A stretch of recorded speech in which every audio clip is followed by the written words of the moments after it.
So during high school, we always had the habit of making physical notes because we weren't allowed to have laptops or iPads in the class. But now, since we are in university, we have absolute freedom, we have no check from teachers, and you have limited time to complete a subject because the semester ends in like 4 months. So the question is, should you keep making physical notes?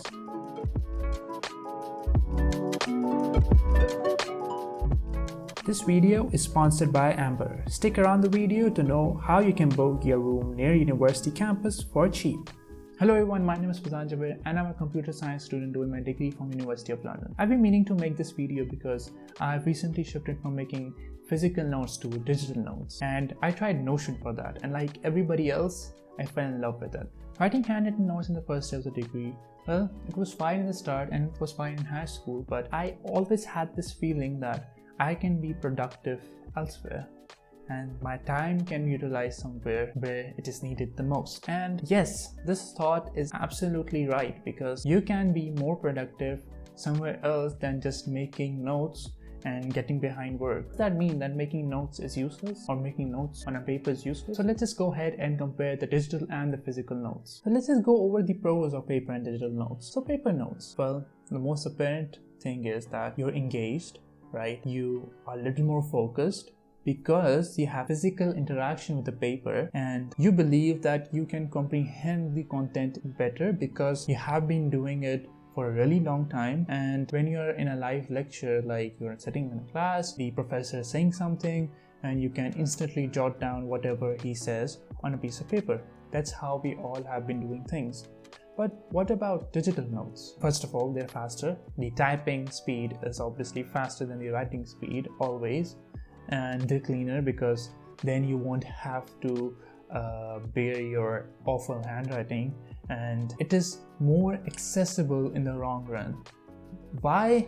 Because see, you're not gonna take your spirals everywhere, but if you have digital versions of those spirals, you can like take them everywhere. You can just like throw away your spirals and have the digital version instead if you're moving places. But what are the most apparent disadvantages? Like, let's start with the paper. They're time consuming, to be honest. They take too much time to write, and that leads to getting behind schedule. You get depressed because you're behind schedule, so a chain reaction goes on and on and on. Hello everybody, welcome to Chain Reaction. What about digital notes? They all are not perfect. You believe that you aren't comprehending the content that you type down, and the digital notes always have low retention. Why? Because you are not used to the way of writing digital notes. We interrupt this program to bring you... Amber is a platform through which students can book accommodations near their universities.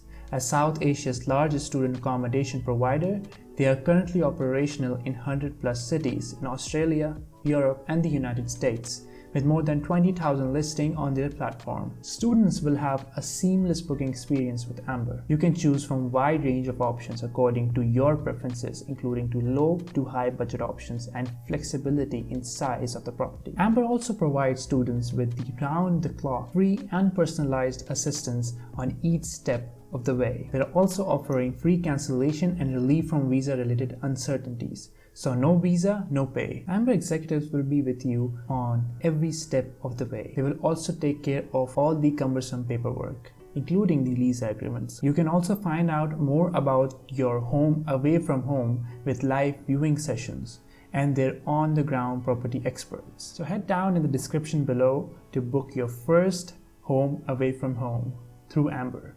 But what made the physical notes so special? You just felt that you were able to memorize the content better, but in fact, you were revising the content so you can memorize them better. There's a difference. So when you revise something, a lot of the times you are eventually going to memorize that stuff. If you think the memorization is the goal, then you can go ahead and make a study system for yourself. So what I usually start with is reading. So I read the content, I have now watched the videos, I have attended the live lectures, now I read the content, right?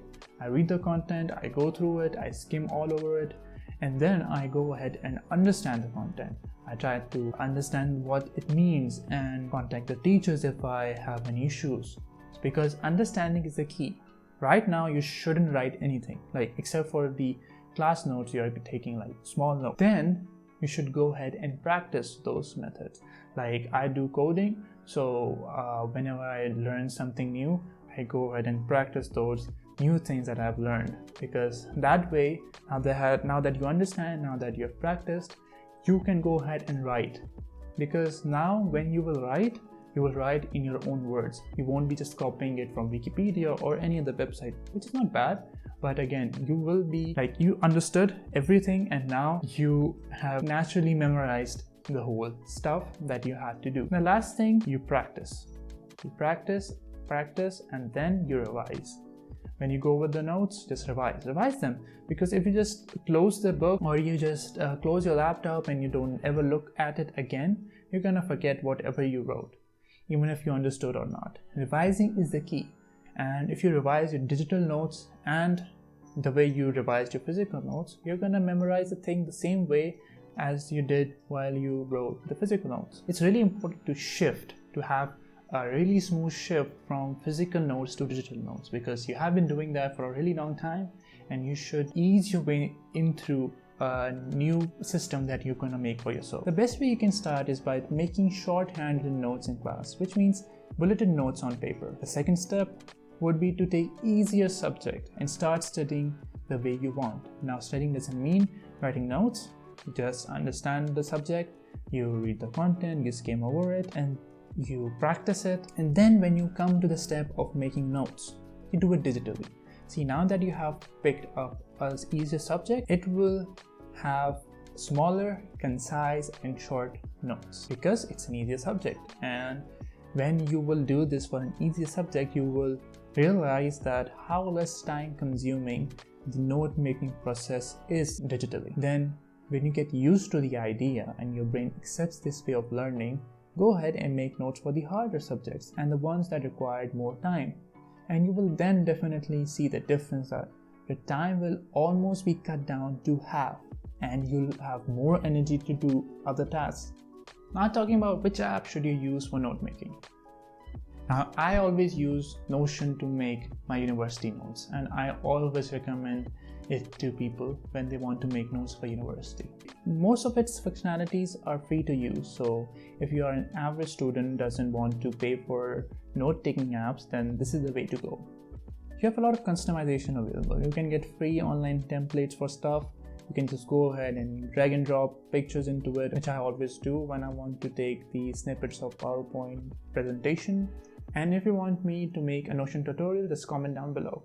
And lastly, you can even write on this note-taking app by using an iPad and Apple Pencil. You can have that writing experience that you had with your physical notes, just digital. So it makes things way more easier for you to cope up with.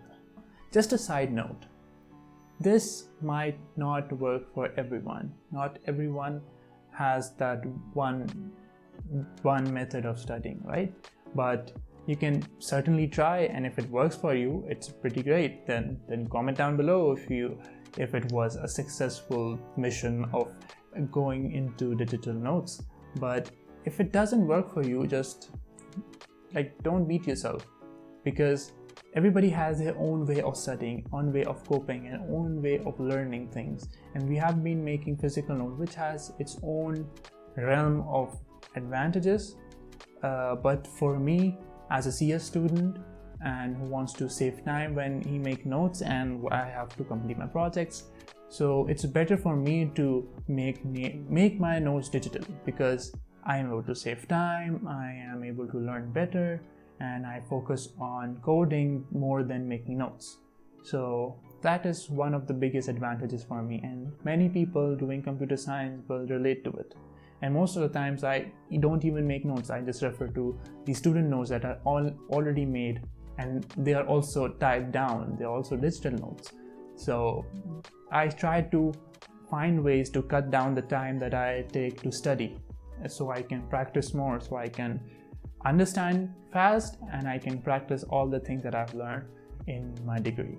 With that being said, I hope you guys enjoyed the video, and if you did, And if you want me to make another video like this, and if there are any video recommendation that you want me to make, just comment down below and I'll make it. So stay tuned for more content like this and subscribe to the channel if you haven't already, and I'll see you guys in the next one.